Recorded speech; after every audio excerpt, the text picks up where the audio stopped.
Welcome to the first podcast that we're hosting.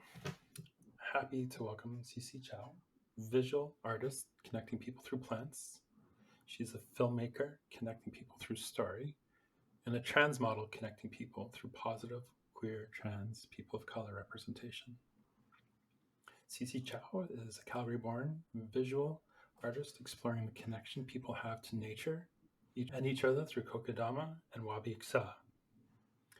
Kokedama translates from Japanese to English as moss ball, a plant growing in a moss-covered soil ball. Wabi-sabi gets its roots from the Japanese concept of wabi-sabi, an appreciation of impermanence and imperfection, and kusa, which translates to grass or plant. It is made of aquatic and semi-aquatic plants. Together they express mountains, forests, fields, lakes, ponds, and streams. She believes that in our increasingly urban, yet often isolating lifestyle of Western civilization, we are losing our connection to nature. With that loss, we are also losing that which makes us human, our own emotions, and as a result, our connections to each other. She creates the Kokedama and wabi-kusa to resonate with the nature of our humanness, inciting soulful reconnections to nature and ultimately reconnection to one another. You can find her at the Atelier Secret Kokedama, her concept plant shop in Calgary, Alberta, Canada. Welcome to the show. Thank you for having me. It's an honor. Yes. So I just wanted to say how excited I am to have someone who, I stumble across your modeling photos with Mountain Equipment Co-op or Arcterytics, and someone who your Kokedama balls are having experience doing it in person and seeing them in person around Calgary and watching you do it online. It's a very peaceful experience, and so I'm really grateful to have you here. And I guess I just wanted to start off with, how did you get here? Depends what you mean by here. Whatever you want it to mean. I mean, I'm a Calgarian, born and raised, born to immigrant parents from Hong Kong, and they came when they were like relatively young, like 18 and 19. And I was born in the now demolished Calgary General Hospital, and I grew up in sort of the late 70s, 80s, 90s, and sort of in conservative South Calgary, and I am I was raised as the eldest male heir to the family name, for the whole extended family. And then, I did all the things. I got married, had kids, bought properties. And then at the age of 42, finally had my gender awakening, set everything on fire, started my transition. And I guess here I am, as a I don't know, an artist, activist, and still a parent. So it's been a journey. So along that journey, what are some milestones that showed you were on the right path, or what have you?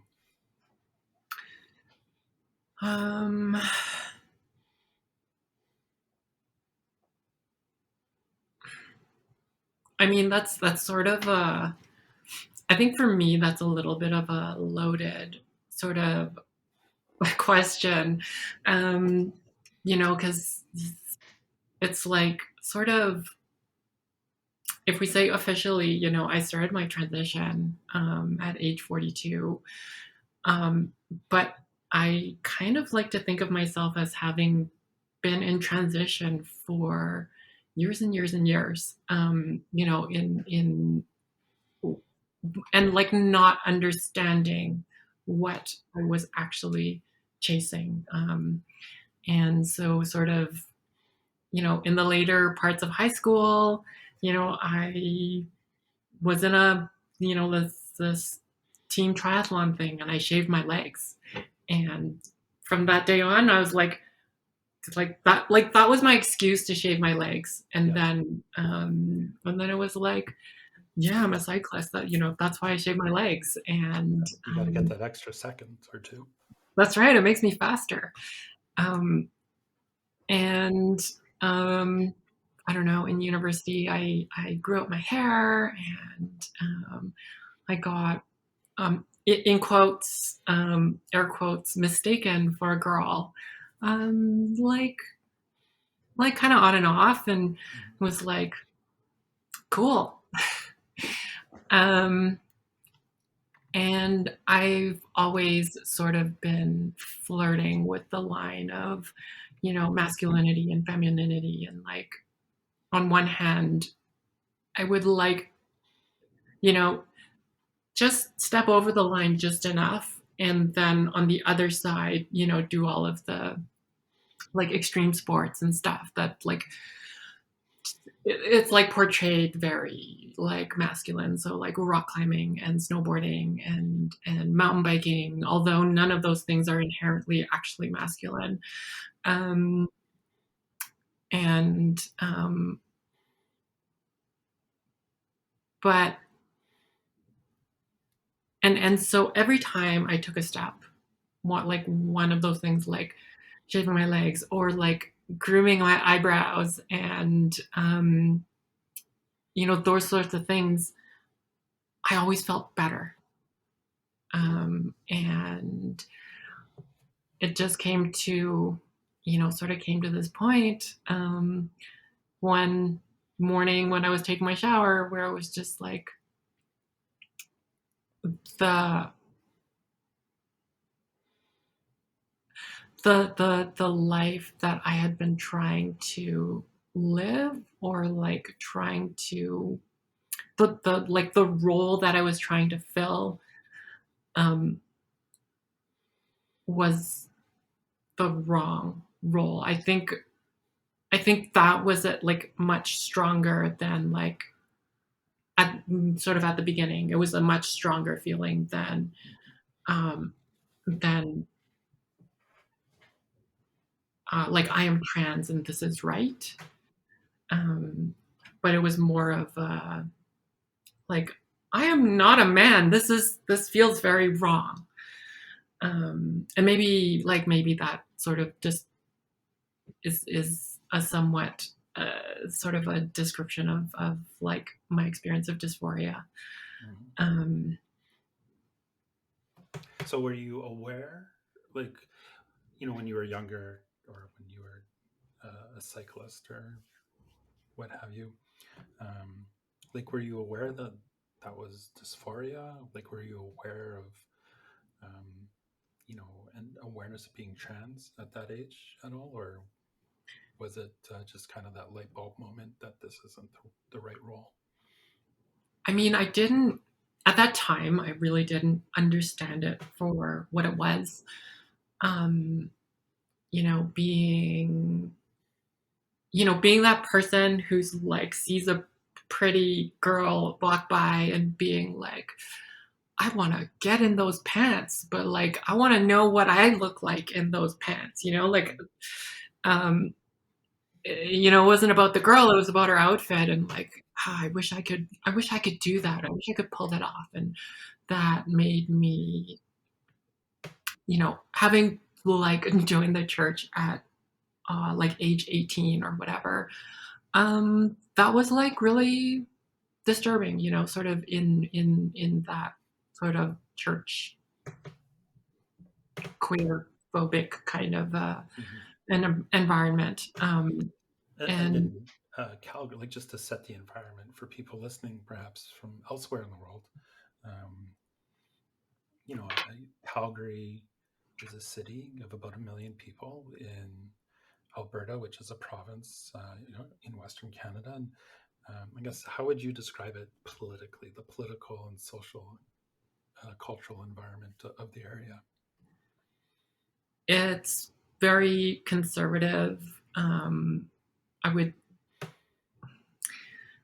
I mean, it's not like full on, right wing, but it's like it's definitely right of center. Um, Also, with, though, with having like, lived there, some of the most progressive and amazing people that I've ever met are mhm, living there and from there. yeah, yeah, and I was gonna say that there's these amazing pockets of very like these amazing very um, progressive pockets of people. But I imagine being involved in a church was not one of those pockets like you were talking about it being queer public. So what happened next? Yeah, and so I just knew that there were these feminine things that when I got to participate in them, so like the shaving the legs thing, also shaving my armpits, um, that and getting like gendered as female and being like feeling really good about that. Like that made me feel really broken in the church context. It was like I I'm like it's like I can't be this, like I am I have to I don't know, yeah, it's just like I can't be queer. We're not allowed to be queer. Like that's a bad thing. Um and so it was like this like really like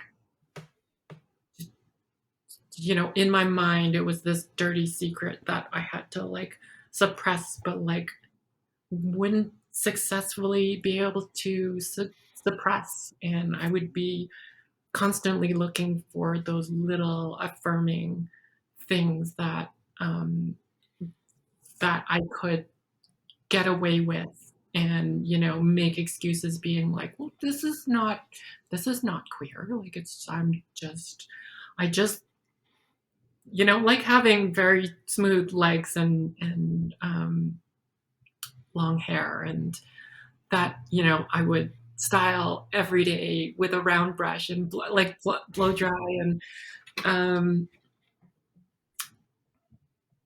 so like that was a very confusing time of like self hatred, brought on by like sort of mainstream Christian teachings, and even sort of in the sort of context of Calgary as a city being very conservative, it was just like there was like no representation, right? And I didn't know that like, oh, I'm not a freak. I just happen to be a woman. Yeah. So you've had time as a filmmaker and doing freelance work, working with clients, corporate work, and just knowing a little bit about that world, just from my own endeavors. That you often aren't working alone. You sometimes have partners, associates, clients, and I'm just wondering, um, like how would this experience impact you in the workplace or in the marketplace as you're dealing with all these different stakeholders? Um, I mean, I think, like early in transition, um, it was it was kind of frightening because you didn't necessarily know who you were going to encounter. like I did a little production for Project Nightlight where people were sharing their stories of, sort of like mental health journeys and things like that. And so we were um, filming with lots of different people. And, I'm behind the camera and I'm setting up lights and microphones and everything. And, I am sort of driving the conversations. And that was sort of a scary time because I didn't know who I was going to encounter. And I didn't know if, I didn't know if I was going to get clocked as trans, and or if people would just be like, oh, I don't know where to place this person that seems androgynous, and I, I don't know where they fit in my worldview. And I have had a number of like sort of experiences where I've experienced um, like I've had threats and sort of verbal assaults, like just on the street. And so then it's like, oh, is this person in front of me that I'm working with, like, are they going to be okay, or are they going to clock me? And then now, um I'm always, I was always like watching them like really intently. And, I have this little piece of my brain that's devoted to how are they reacting to me? Do I need to be afraid? Like, is something going to click? Like, are they going to see my Adam's apple and then be like, oh, I think this is a trans person, or like, like that's not really going to be the thought in their head. Like, the thought in their head is like, oh, this is a man pretending to be a woman. And, you know, that, that, that's it's a scary spot to be in, especially when you're just trying to get work done. And um, it it's like that. I feel like that little, when I said like this little piece of my brain, it's like it's not that small a piece when you're worried about, is today my turn to die? Yeah. And so like it gets in the way, or what it yeah, it gets in the way of being able to do my best work, because I was, not able to necessarily devote like all of my creative energy and all of my attention to the the project. Yeah. Yeah, that makes a lot of sense. Um, I think coming out is a journey, and sometimes it's drips and drabs, and other times it's setting things on fire. Um, but if there's something you've learned since, or a piece of advice you would give yourself before doing that, so maybe you could help with that energy being focused in different ways early on. Like, what would you have said to yourself before you came out?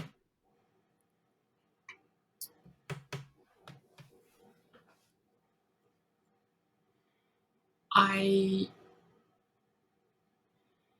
I've often sort of thought about this. And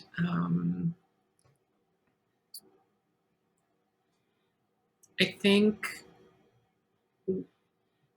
like one of the things that I wish that I had done when I first came out and like started my social transition, like I wish I would have gone to find my people. I i was so, I don't like, so sort of lived a very sort of sheltered life, sort of for like 40, 40 years. And, I didn't know where the queer community was. I didn't, um, and then like being somebody who was like, so like, sort of like into the church, like, um, like I was a youth group leader and like I was a deacon and almost became an elder once, but didn't, thank goodness. Um, um, and so I felt very like intimidated by the queer community. It was like I don't I don't know who I am, and like are they going to accept me? Like, are they going to believe me? Are they like I don't know. And like there's also like the social anxiety side of things for me, where like autistically I'm just like, oh, I can't deal with new people. Um, like like I wish I would have been able to connect with the larger queer and trans community and had that support and that understanding that especially um, that other trans people will have for my experience. Um, so I think that being said, I would have told myself, this is going to be really hard. Um, but go find your people. They are out there. And even though the Asian queer experience is relatively rare, I would say, like sort of in media and so forth, your people are out there and there's people who will understand you and support you. I think I think my solo struggles would have been much lessened, um, if I had if I had like known to like sort of overcome So, that sort of fear. like, yeah, that fear seems to be a universal experience and emotion. Um, you know, that I hear from people all over the place, regardless of where they live or what age or what career stage they're at or family stage or what have you.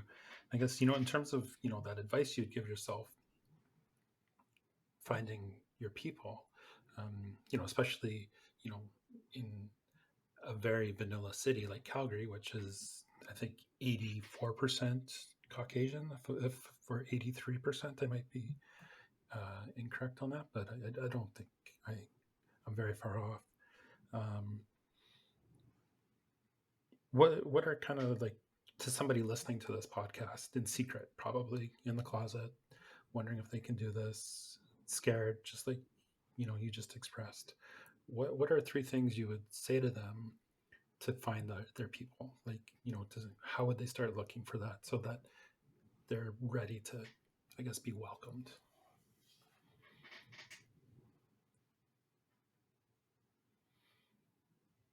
Oh, that's a tough one. Definitely online spaces can be amazing. Um, I know they were pretty important for me because you have anonymity. You can sort of get into those spaces and ask questions and things like that.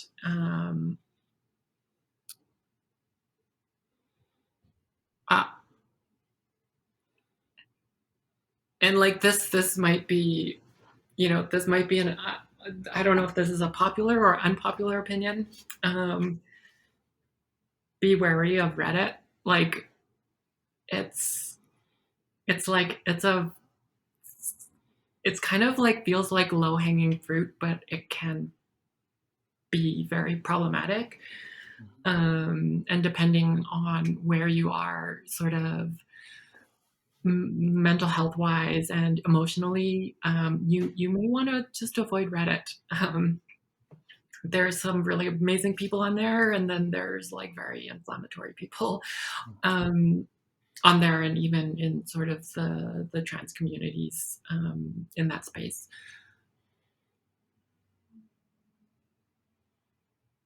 And the and like I do think it's really important to connect with people where you live, and so look for the like groups that are in your city, like and like it doesn't necessarily have to be like a trans community necessarily, um, but like a community that's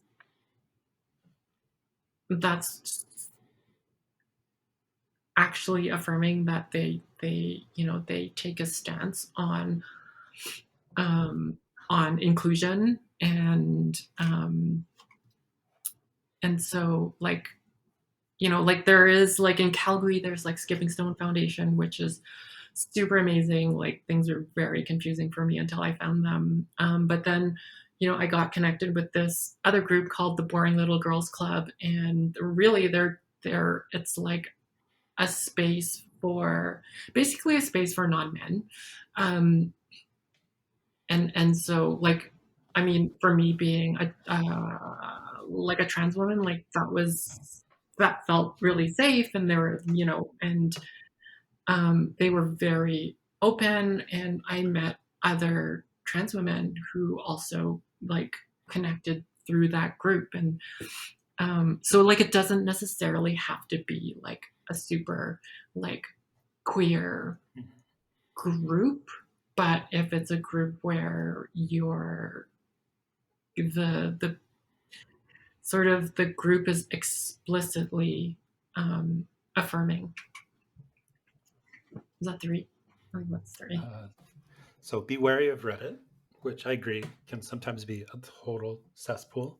Um, I actually had so I had like my main account on Reddit for years, um, that I would uh, browse around, on what have you, like different subs, and then I had a couple of attempts at a alt account, but it just was so overwhelming and so scary. So I know what you mean. But then I found I have found resources and pockets, like you said, pockets of good people on Reddit.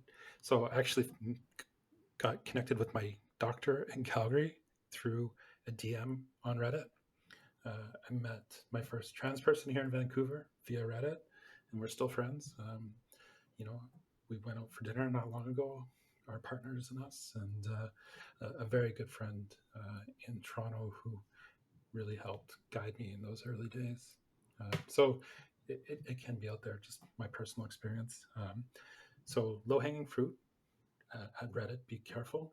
Um, find the local organizations, local community organizations. Um, you did say something else, though. I'm just trying to sort through all that. So I started with like the online, like join online spaces. Yes, join Um, online spaces. Yeah, yeah, yeah. yeah. And Boring Little Girls Club is in Calgary. For anyone listening, if you haven't had a chance, you can follow them on Instagram and tag along online. Um, it's a place for sober people and allies, sober allies, and just some really great people. Some of the best people I've ever met, actually, are a part of that organization. So, speaking of being some of the best people, I guess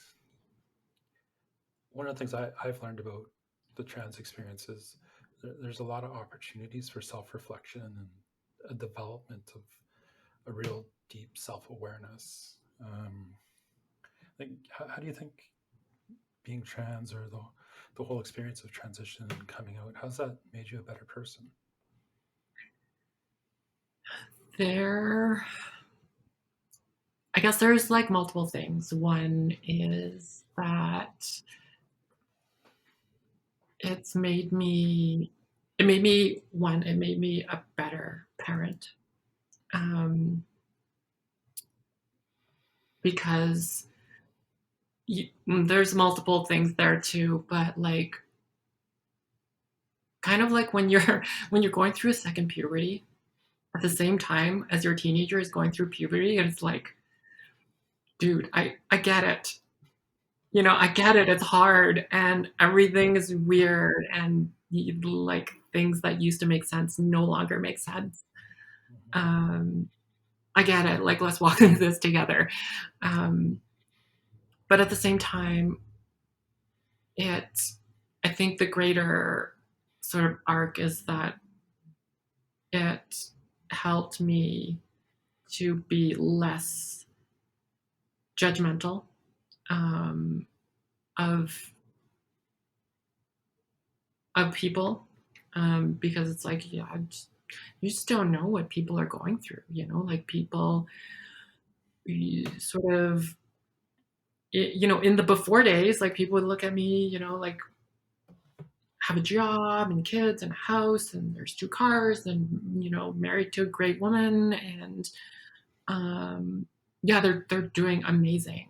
Where, but I was slowly dying while trying to fill those shoes.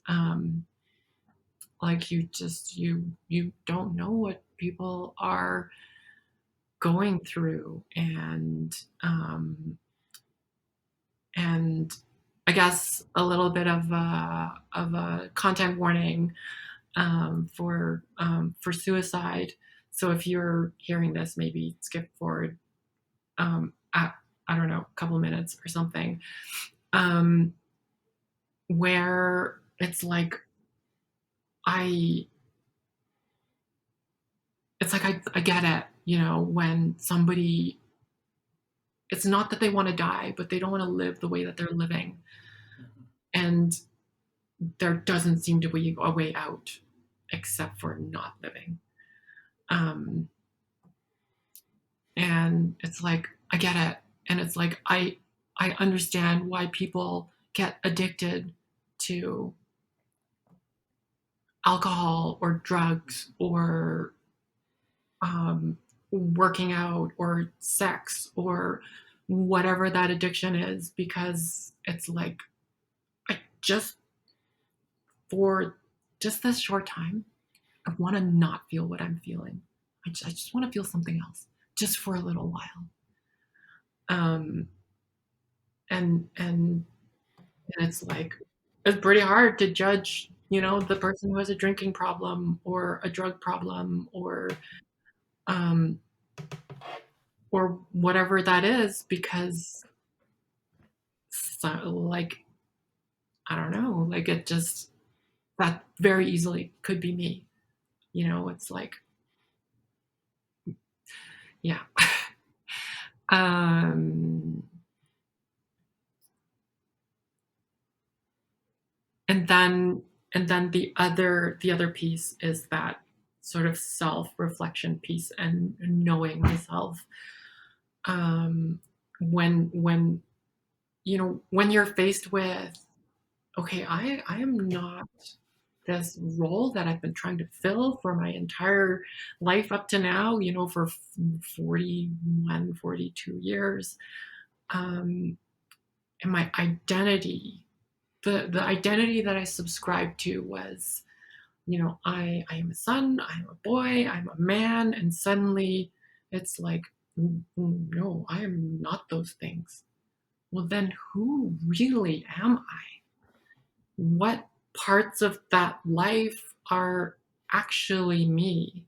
And what parts of that life were just a performance to survive. And so that finding finding myself, and like being set on this journey of discovery. And I don't think there's an end to that discovery. It's almost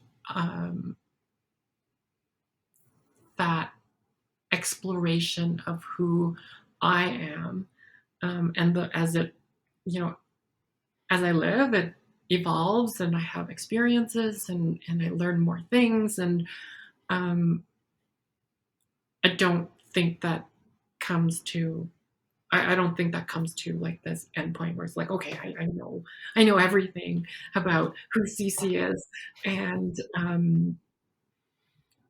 I think that has been really important for me to understand that there's no there's no real end game to it. There's only um, there's only like what's right now, and then like maybe what's tomorrow. um, and and like what do I learn from today, and then how do I apply that for tomorrow? Yeah, that's a great way to put it. Um, you've covered a lot there, and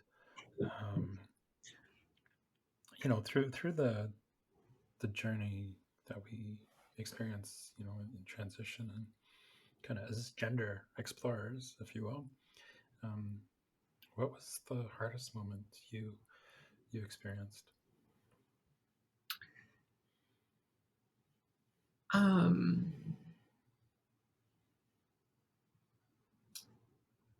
I'm going to have to say that the hardest m- moment, or maybe sort of period, is the second puberty, but not the physical parts. So the physical parts for me were relatively very easy. Um, I when I finally got in to see my doctor and get on hormone treatment, my body responded exceedingly well. I get to take really low doses of my medication, and my body's just like, yeah, this is the good stuff. Um, and I'm very much an outlier in that sense. And Yeah, I remember the first time you told me your dosage, and I was like, yeah, "Is that a mistake?" yeah, like you're like that's isn't that just the starting dose to see if you react poorly? Yeah, yeah. Um, and my body just reacted really, like, just really happily to the treatment. And then there's the I don't know, like there's sort of, and then there's the social side, and that's gonna like that's the social purity, um, or the social component of puberty. That was the hard part, um, where and it wasn't like the clothes and fashion and hair and like makeup. Like that was also really easy for me. Like I used to do my girlfriends' hair when they went out and stuff like that. So I know how to do curls, and I used to do blowouts on myself in university when I had long hair. And I've always loved fashion, and that stuff was all really easy. But it was the change in the way that people interacted with me and the way that I was expected to interact with people when they finally would were in their heads gendering me correctly.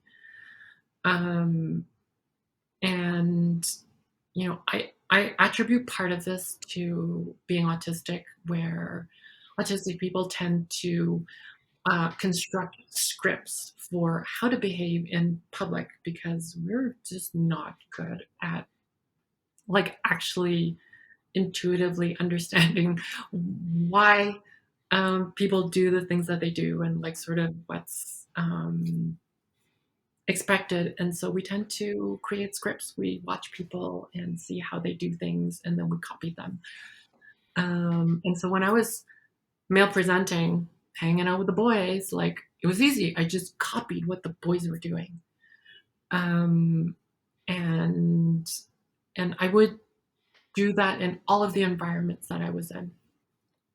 Um, and there's rules around how um, guys are with women and those sorts of things, and so you kind of internalize all those scripts, and you just as an autistic person, okay, oh, this is this situation, I'm just pull out this script and pull out this other script. And but then when people encountered me and were like, oh, this is a woman, and I, because I look the part and whatever, um suddenly I didn't have scripts for how to interact with people.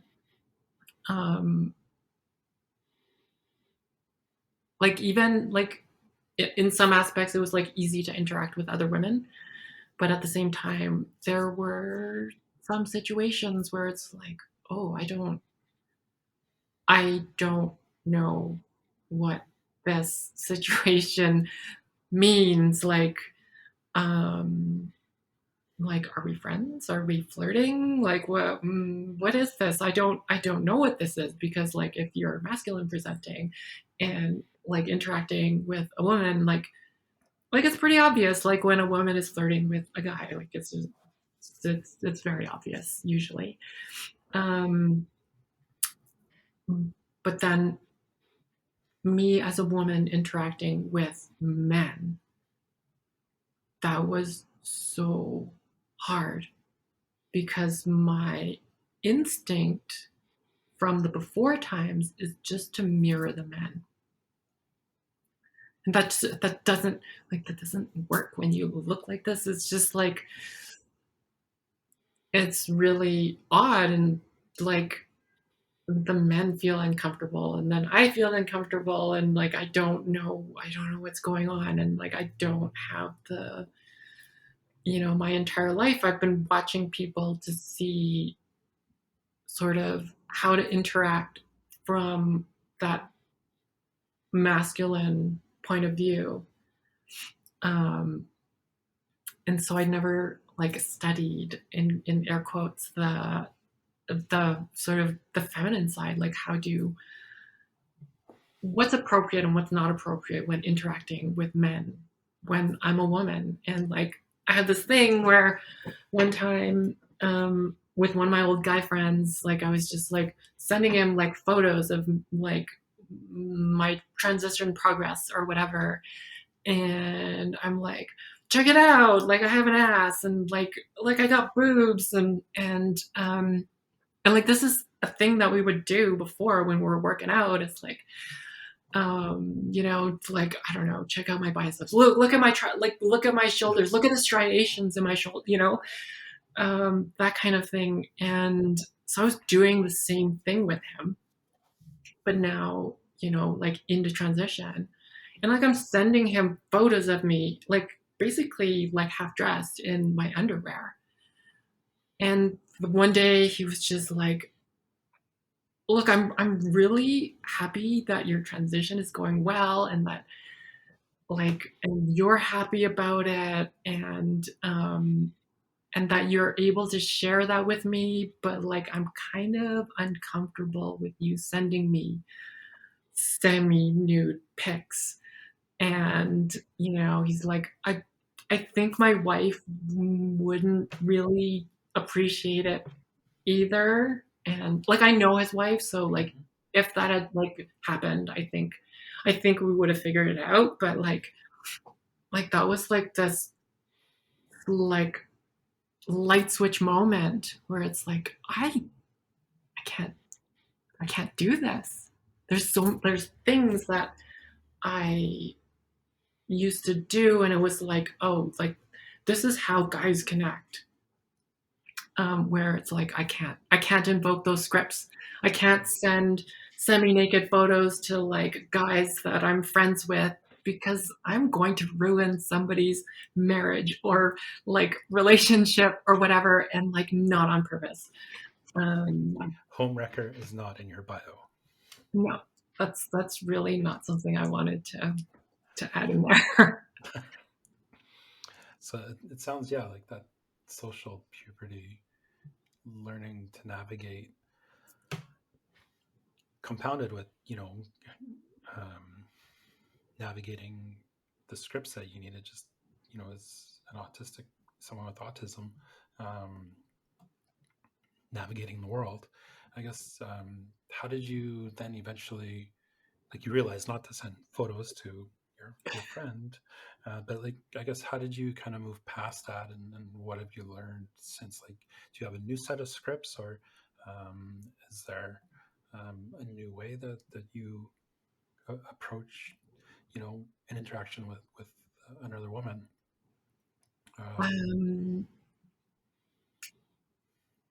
I just ended up developing sort of new scripts that were appropriate for the situation.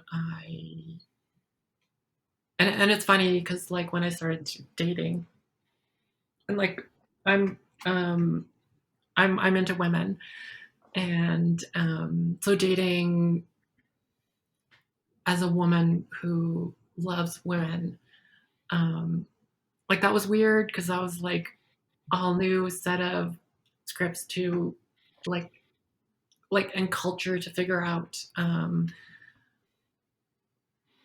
But it just kind of took time and watching my peers and how they interacted, and sort of the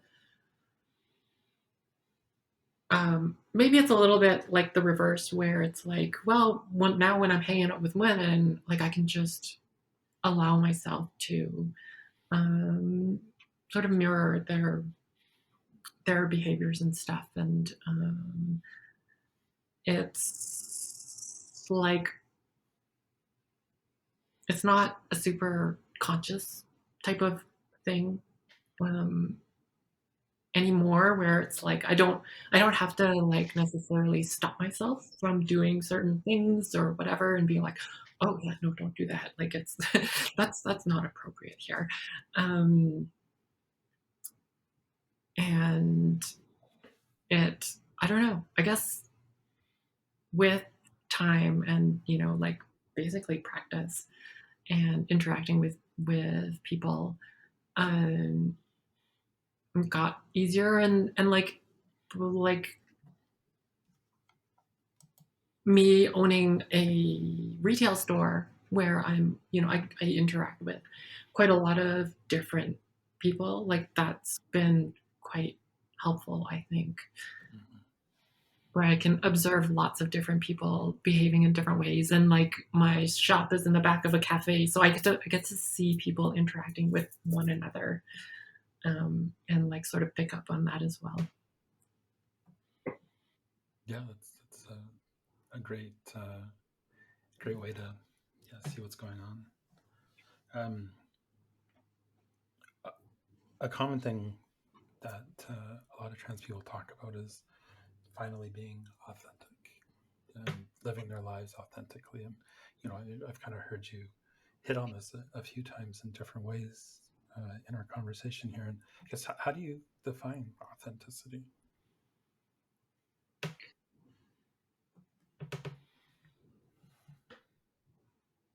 I feel like authenticity is double sided. Um, one is um,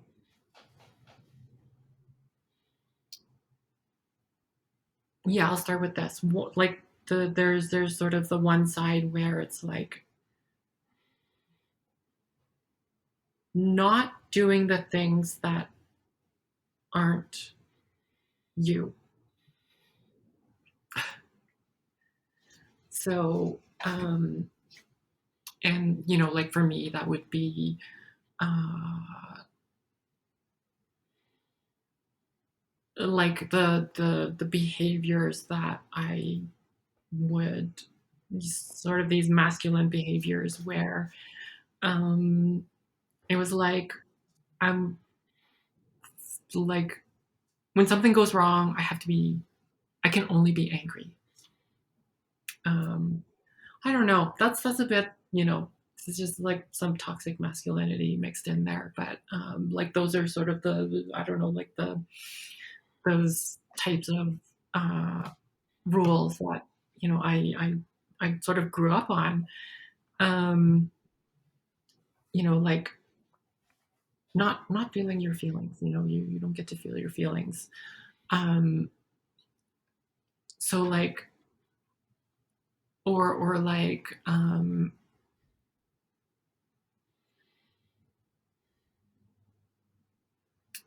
n- like not it's like, oh, you can't wear makeup, or you have to wear makeup. Like if there's like things that you're doing that don't actually build you up, um like just don't do those things. Like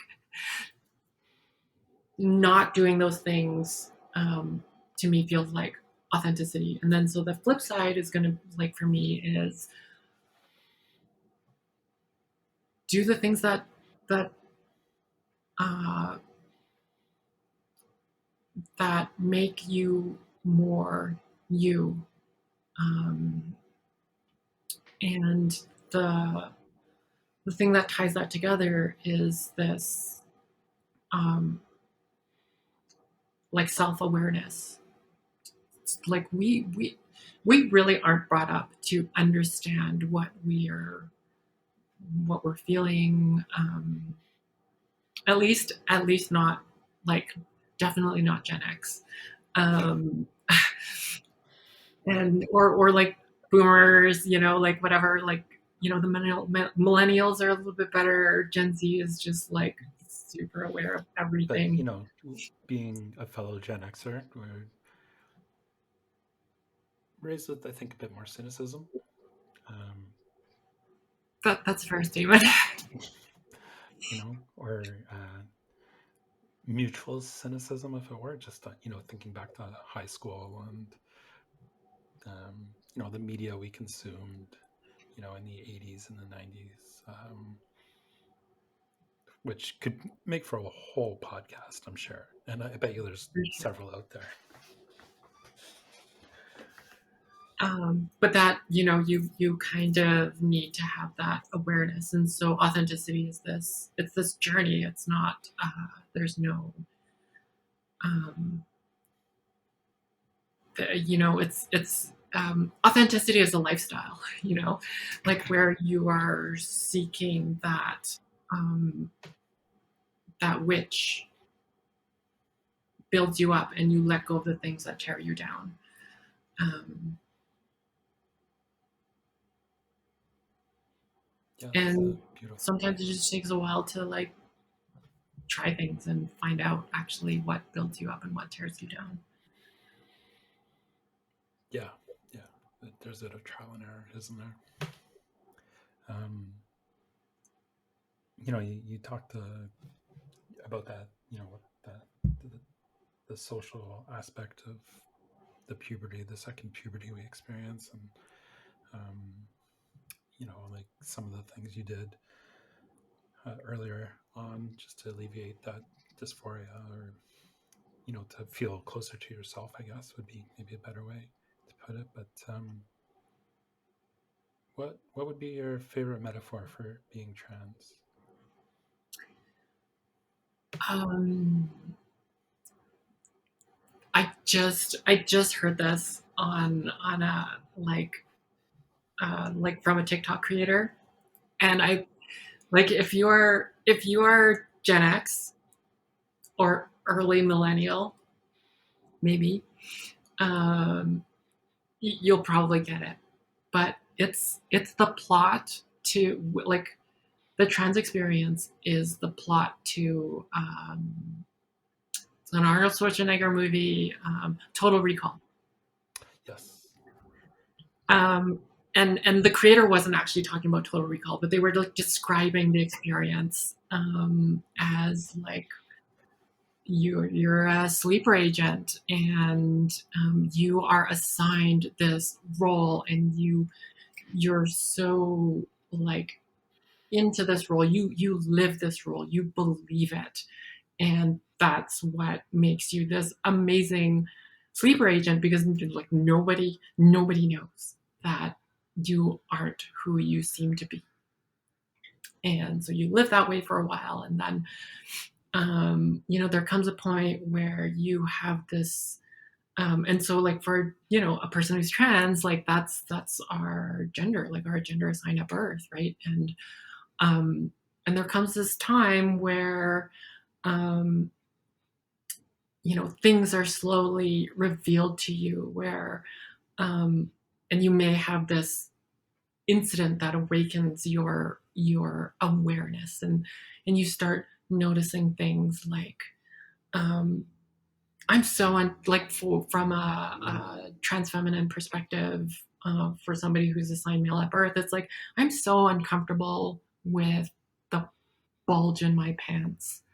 Like that's I don't like like that's weird. I don't like that. But like previously, it was just like mm, like um, and then having to like kind of live with that. It's like this isn't quite right. Um, but I don't know what this is. And having more and more of potentially more and more of those revelations until one day it's like, oh, I am not who everybody thinks that I am, and I am not the person that maybe I thought I was. And you have this total recall moment where it's like, oh, actually, that role was just a role that I was playing, and I am this whole other person. No, that's not fair. Not whole other person, but I I don't belong in that role. That's a better way to say it. And um and there's a whole battle that goes with that. Um it's like a fight with society, a fight with your potentially with your body, if that's the way that you feel, to get to who you really are and like not that assigned role that you were playing for however long. Um, and you eventually get to a place where it's like I I have mostly vanquished those things, and I'm kind of able to like live life, and I'm learning like how to live life as who I really am. And then like at the a spoiler alert for Total Recall, like at the end, it's like, but it's not the end of the journey. There's like still um, potentially ghosts of the past role that like may visit you, um, and that's so yeah. So Total Recall is this like sci-fi movie, and like Arnold Schwarzenegger, and he's like this normal guy who has like a I don't know, it's like a mechanic job or something, and a beautiful wife, and then goes through all this stuff and finds out, oh, I'm a super spy, and then at the very end, he saves the the girl from his like that he's really supposed to be with, and then at the end, they're like standing, in Mars, and it's like you don't know that like where he's going, and you don't know, like, he's like, I'm not sure where I'm going, but I I I know that this is the thing that feels good for me right now. Um, and the trans experience kind of can reflect that too, where some people go through this. They're like, oh, I feel non-binary, and then they actually end up on the binary scale somewhere, or they're like, I'm trans feminine, and then they like kind of go through all these experiences, and it's like, oh, I'm non-binary, like I'm non-binary. And so it's like this, like that journey of discovery. But I thought that was like the plot to Total Recall. That's the trans experience. I want to say that movie came out in 88, 89, 90, something like that. Sounds about Um, right. yeah, I was grade 7, grade 6, grade 7, grade 8, something. So yeah, my 12-year-old brain totally gets what you're saying. I even read the book. Oh It wow. was a short sci-fi novel that I read in like a weekend around that time as well. So some of my favorite movie scenes, and you know the ones. Um, Yes, watch it. um, It's a fun movie. Like, yeah, it's not a particularly great movie, but it's a really fun movie. And yeah. yeah, absolutely. I think being that sleeper agent, uh, as well as just moving into that trans feminine experience where we are now dealing with systems that previously supported us and encouraged us and rewarded us. Now we're walking away from that, and these systems, um, reward our proximity to privilege versus privilege. Like we have that removed from us, and I find one of the key ways there is just other people's expectations of you. And I mean, it's great that we can live our lives and be authentic and tell people to pound sand or what have you. But do you think there's something like as you are work in the workplace or in community life or family life, is there something that people get wrong about you? Um, I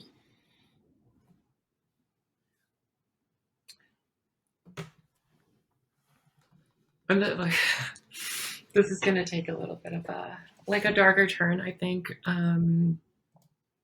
But people, like, I'm relatively open on social media about experiencing challenges and things like that. When I started on Instagram, I I kind of made a commitment to myself that I would represent me as fully as I could. So the wins and the losses, and I wouldn't make it just like a highlight reel. Um, I wanted it to be actually real. Um, Mhm. but I think that people, you know, especially sort of at this point in my life, they will look at me, and they see a successful businesswoman.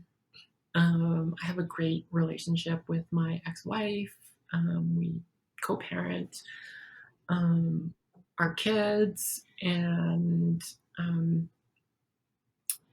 and I I think I come off as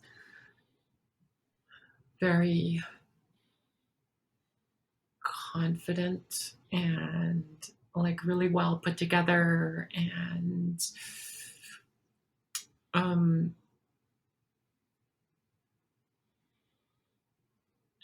and for the most part, like when you see me walking down the street or whatever, you wouldn't know that I um, really, really struggle with um, anxiety, and that every time I leave the house, I am afraid for my life, and I am terrified of men. Um, and I am scared of loud voices and like to the point of sort of being frozen or just at the point of tears, just because there's people talking with a loud voice, um, and then especially if it's men, just speaking a little bit too loud, even if it's not particularly aggressive or even directed at me. I'm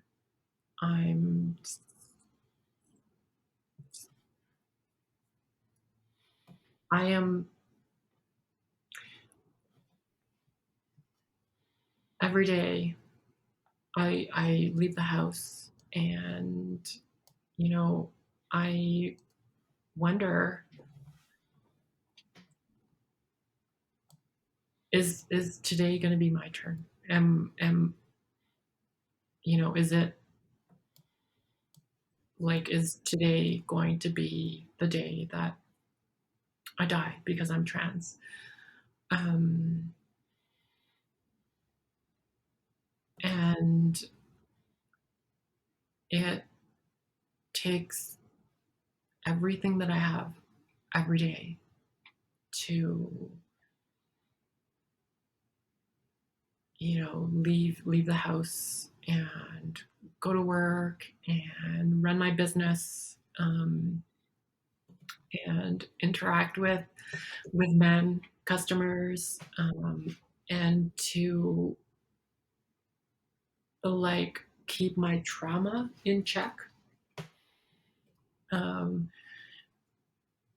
and to sort of try to fight off the trauma response of, it's a man, you're not safe, like you run away, and to be like, there's the cafe workers, there's other customers here, you actually are safe, you don't have to run away, um, and on the outside I'm smiling and I'm talking cheerfully,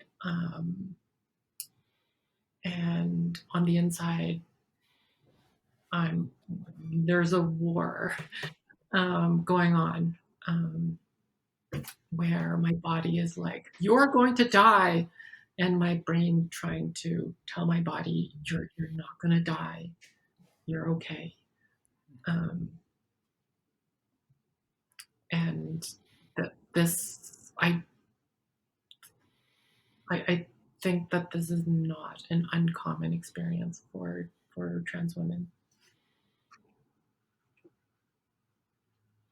Yeah, it's something I certainly see written about a fair bit, posted about, reinforced with personal experiences of my own and others that I know and that or we all follow each other at some point or another. We hear each other's stories.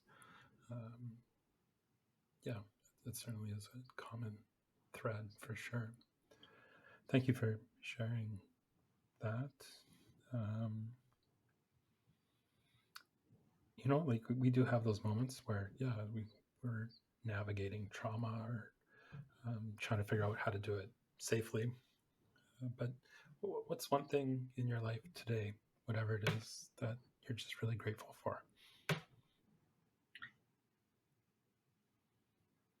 medication. And like it, it kind of sounds kind of weird, right? But and so I take a medication for managing my anxiety. Mhm. Um, before I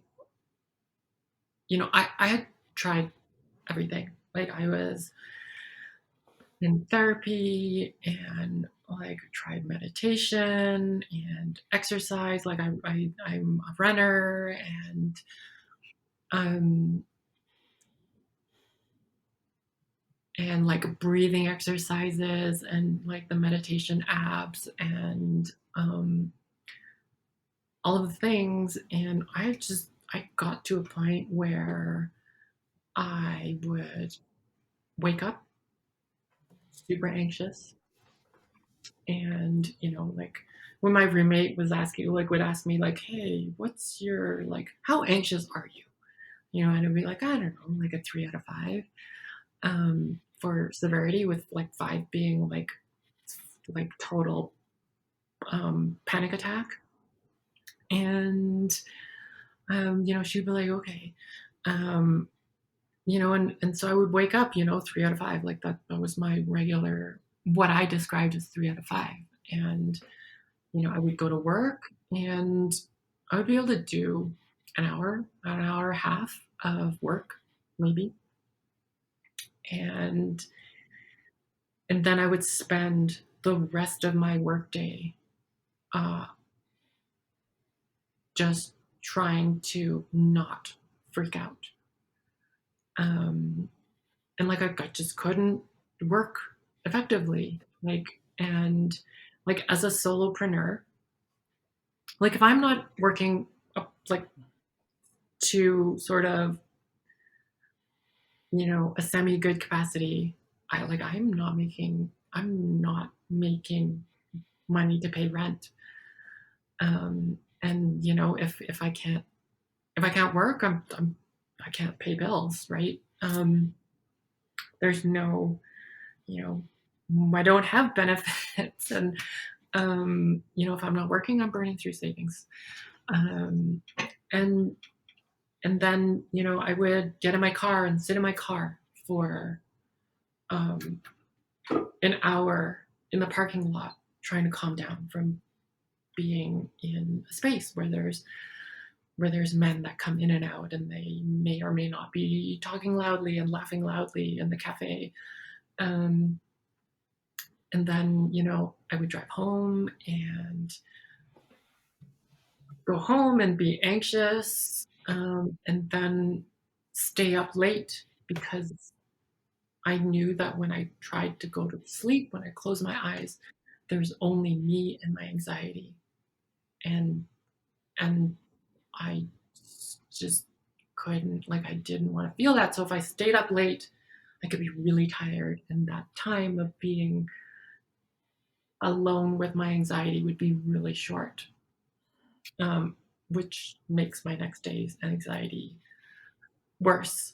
Um, that was the life I was living. And until my roommate was like, I don't think your 3 out of 5 is anybody else's 3 out of 5. Like, your 3 out of 5 is probably my 5 out of 5. Like, you're just in panic and emergency mode, flight mode, non-stop, except for when you're passed out asleep.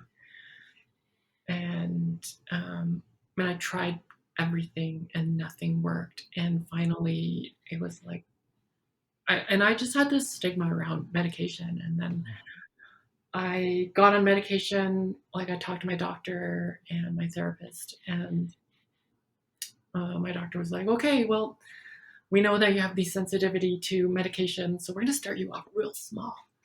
So at a quarter of a normal starting dose. And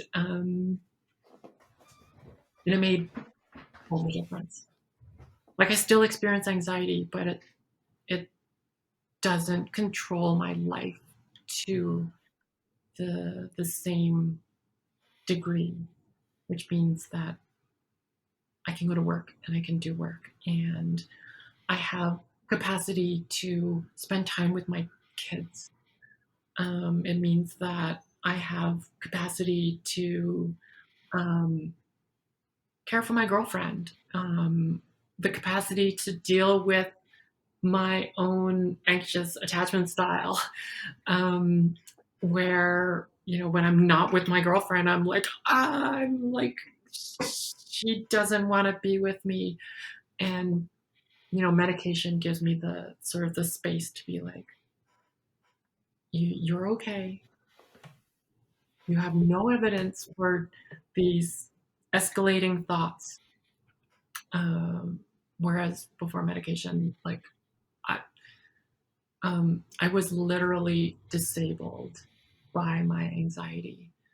Um, and after I got on medication, I was like talking with friends and things, and a lot of people are being helped by medication, and I think like that's been a really huge game changer. It allows me to look at my gender and like actually think um, with like a clearer mind, because when you're stuck in anxiety, physiologically you're in your lizard brain, and like higher cognitive functions are just like really not working, um, and so I can actually make informed decisions rather than reacting with sort of,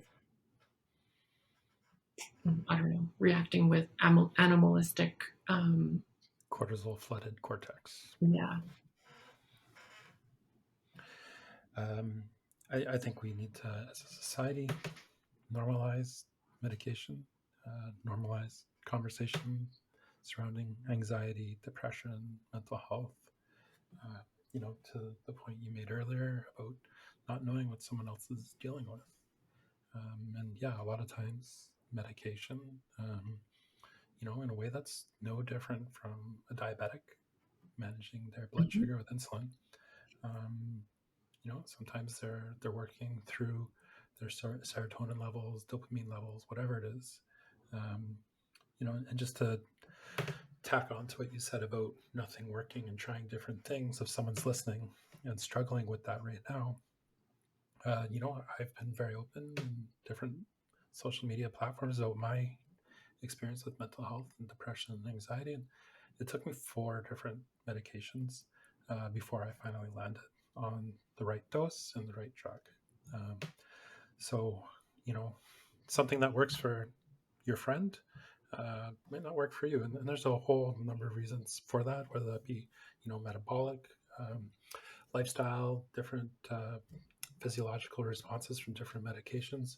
Um, and for those who don't know, I sell drug plans for a living. So I get to talk about this a lot at work and help Canadian organizations, sometimes with thousands of employees, work through this. And you mentioned being disabled and from it, and yeah, the leading cause of disability in Canada today is depression and anxiety, long-term disability with insurance companies. So that's across the country. So yeah, medication is a wonderful thing. So we've covered a lot over the last hour and a bit here, and I really want to thank you for that. But is there anything I didn't ask that you want me to ask, or that we didn't cover?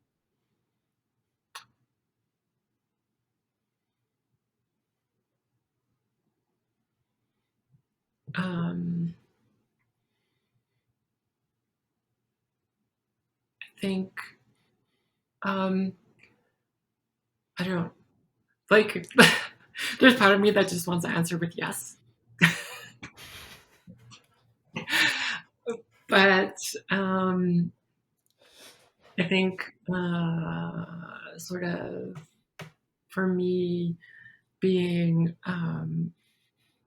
like, like a Canadian born Asian trans woman who is a lesbian, like, um, it's like a lot of intersections, and you know, the like I've been a lot of mm, I think a lot of my passion is around representation, um, where we don't necessarily know what we can be, um, if we can't, if we don't get to see it. And That's great. Yeah. so, like even with like me growing up, um, growing up, I knew like two openly gay men, right? And it was like, um, and they were white, and it was like I'd never seen an Asian queer person, much less an Asian um, trans lesbian, and and I think we we we have this problem where people are afraid of what they don't know, and um, I feel that it's like education is important, um, but probably maybe even more important is representation, where it's like for a lot of my friends and the people that I know, I'm the only trans person that they know. Hmm.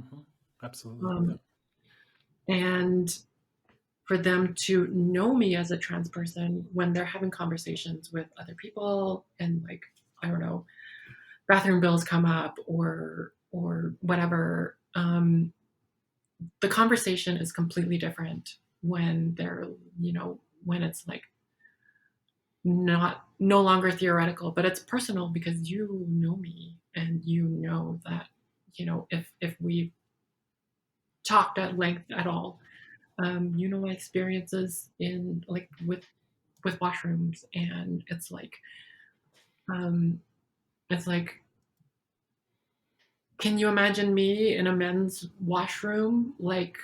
Um, like that's just going to be terrifying for me, and dangerous. Um, and so that becomes a different conversation than this theoretical, like, oh, like if there was a trans woman in the men's, like in the women's washroom, like, um, but it's like I can't imagine my friend Cece being in any washroom but the women's washroom. Um, like it's insane. It would be insane for her to use any different like washroom. Um, like that's a whole different conversation, and then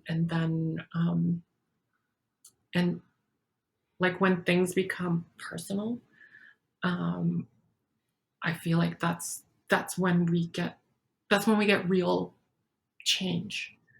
Um, oh, my lights turned off. Um, that's I feel like that's where real change comes from, and I think that that's why trans actors are fighting so hard to like to have trans actors playing trans characters, and like having trans characters in media, and it's the reason why I decided to become a model, because like how will people know what they could do, um, if they can't see it or if they can't see a potential for it, um, and so yeah, like representation is it's a really big deal to me. It's like